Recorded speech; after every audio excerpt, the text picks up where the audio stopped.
So, welcome back sa ating channel mga kadiyo. Base sa naunang sinabi ni dating DPWH Engineer Bryce Hernandez sa pagdinig ng Kamara, nagdadala umano ng suhol ang staff na si Mina sa isang Beng Ramos na staff umano ni Senator Jinggoy Estrada. Itinanggi na noon ni Estrada na staff niya si Ramos, pero lumalabas na staff siya ng Senado at nakadetail sa Blue Ribbon Oversight Office Management bago nalipat sa motor pool.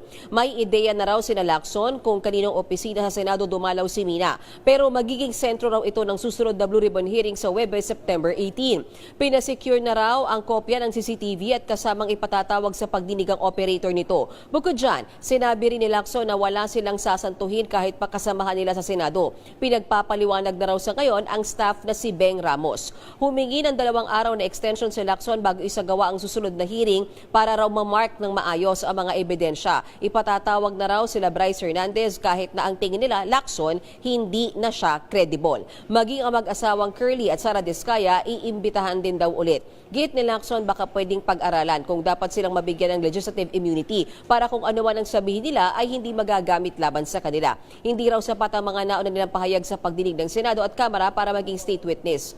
Maging si dating DPWH Secretary Manuel Bonoan posibleng ipatawag sa mga susunod na pagdinig. Tsaka si Nakandaba Mayor Rene Maglanque at Yusek Roberto Bernardo. Pero pagilinaw ni Lacson, walang direktang link si Bonoan sa mga sinusuring anomalya. Narito Ruth ang bahagi ng pahayag ni Senator Ping Lacson. Okay, tungkol naman dun sa sinasabi, Ruth, tinaguri ang BGC Boys o yung Bulacan Group of Contractors, sinasabi ni Senator Ping Lacson na nakikipagtulungan sila kay DPWH Secretary Dizon para mapa-freeze na yung kanilang accounts. Ayon daw kasi sa Anti-Money Laundering Council, kailangan masampahan muna ng kaso ang mga ito bago nga masimulan yung pagpapa-freeze ng kanilang accounts at sa ngayon nga, nagawa na yung pagsampa ng kaso na yan. So, ito lang po ang ating news update ngayon mga kadiyo. And please comment down below kung ano ang masasabi nyo sa video na ito.